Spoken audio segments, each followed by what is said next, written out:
guys, and welcome back to my channel, and welcome to another eventing vlog.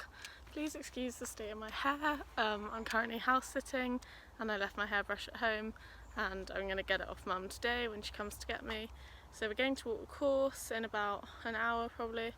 So I'm at the house, I'm house sitting and Mum's going to come get me, and then we're going to go to Tweseldown together and walk around very slowly because it is so hot today. I'm in the shade, but you can see how hot and sunny it is today.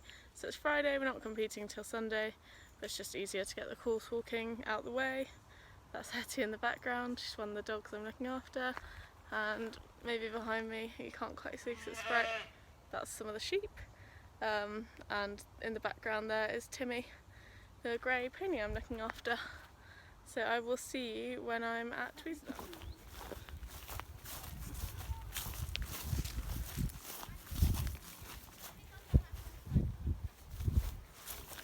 So this is the second combinational course.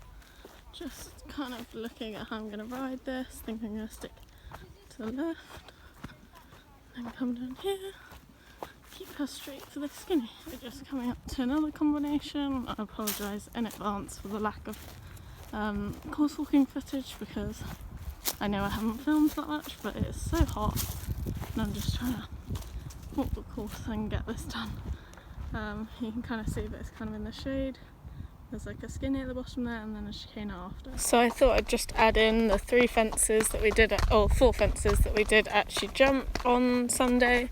So here's the second one, as I didn't film them really at my course walk, and there's not much point in the photos that I did put in my course walk because we didn't jump those ones. It's event morning, and we're not on till later this morning, so I'm only later this afternoon, so I'm just bathing her now. I've just wet her and I'm going to use Sea Change Now shampoo, which is brilliant, just a bar, and then I wet her all over, and then I'll just rub this all over her a bit like a sponge, like that, and then it just lathers up and it gives them a really good clean, and it smells amazing. I wish you could smell it, and it's really environmentally friendly and got no horrible additives in it either. So I'm just going to do that, but I'll do that with 2 hands, but I just thought I'd show you.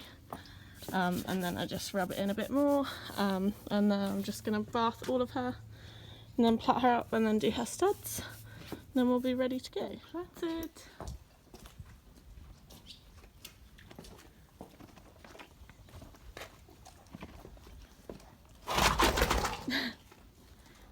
Good girl. Oh, it's very tiring.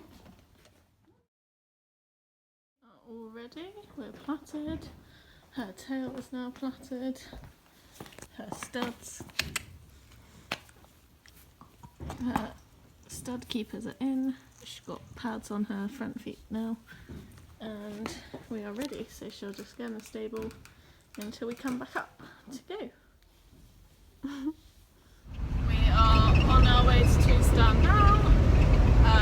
Darcy decided to have a little power nap and get a lot of shavings and maybe some poo or something in her mane, so that was not appreciated, Dars.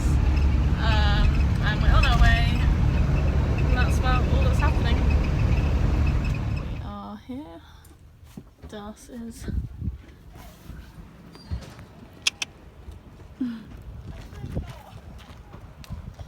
and we're all steadied. I'm just putting my boots on, get my zip ties to stop my zips from falling down, and then I'll put my stock on and then we'll tack up in a bit. It is looking very enthusiastic for our dressage.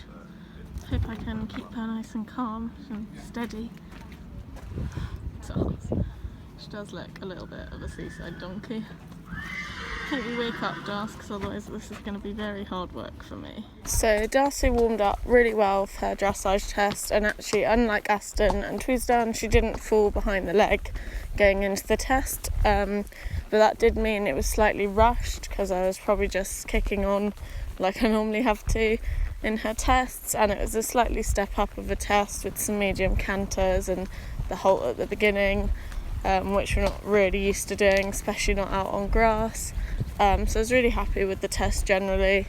Obviously it wasn't ideally the mark we wanted, but it was really hot and it was the least of our worries of that day, to be honest. This is the only trot circle she had. Then into the canter. That canter transition wasn't the best. Then she gets a bit fussy in the head on the start of this canter circle, but there were a lot of flies around.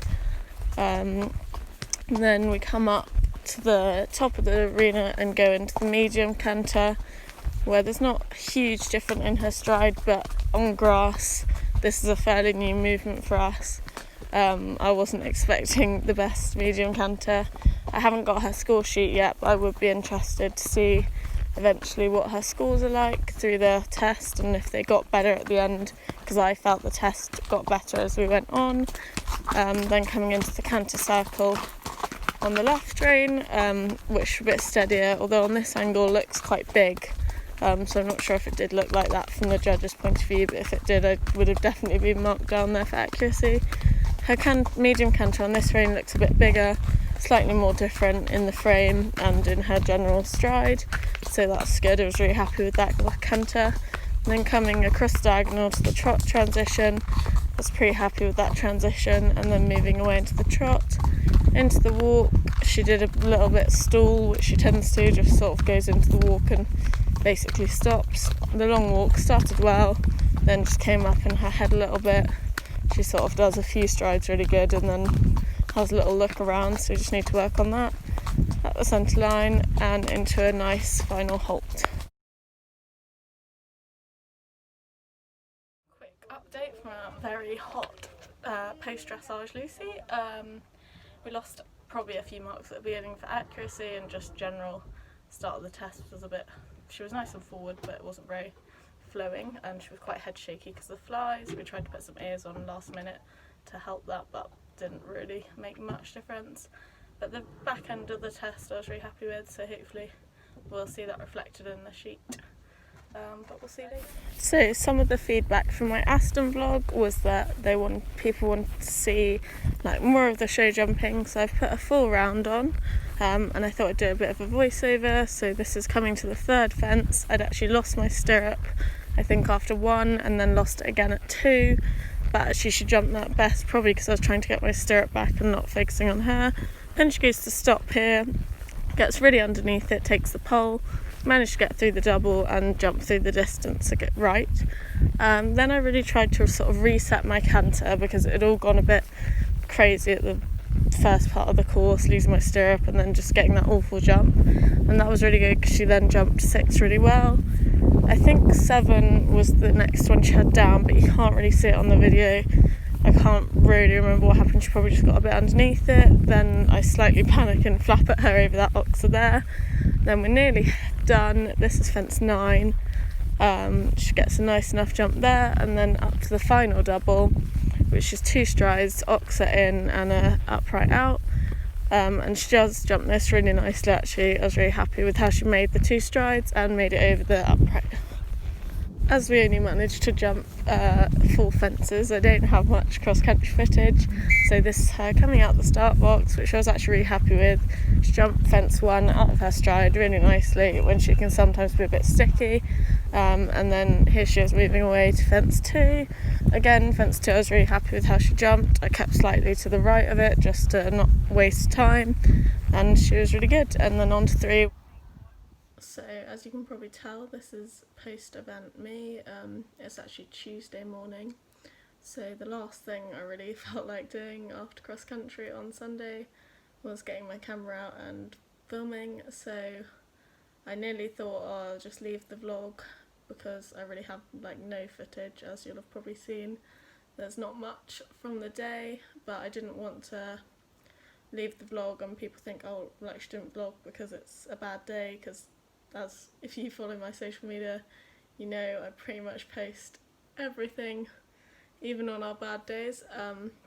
So you'll probably already know what happened at Tweseldown if you follow my Instagram or Facebook. So obviously, yeah, we had 2 done in the show jumping after my dressage was 34.7, which was okay, but it was a slightly harder test and it was hot, so fine.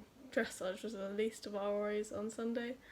2 down show jumping bit frustrating because she went to sort of stop at fence 4 and I sort of kicked her on and said don't stop, so then she got very underneath it, had a pole down, and then later on she had another pole, which is just frustrating because we just keep having 2 down.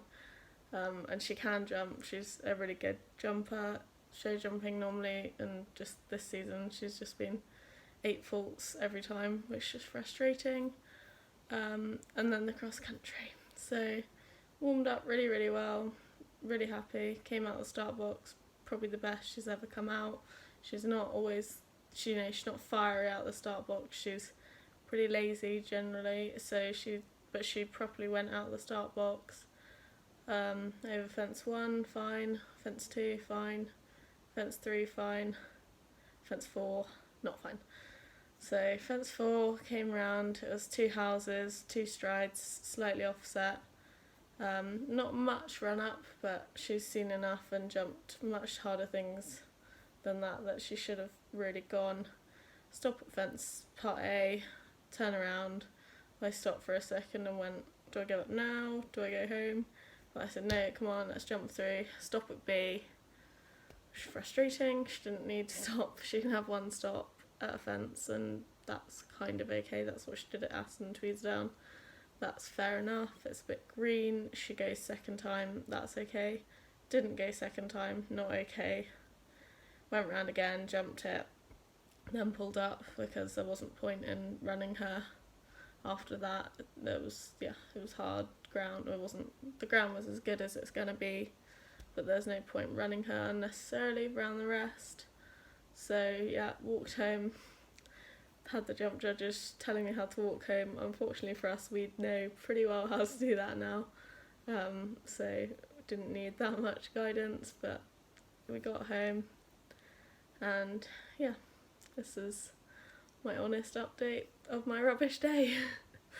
I kind of had to wait till today to talk about this because I didn't think I would have been able to do it without crying the past few days.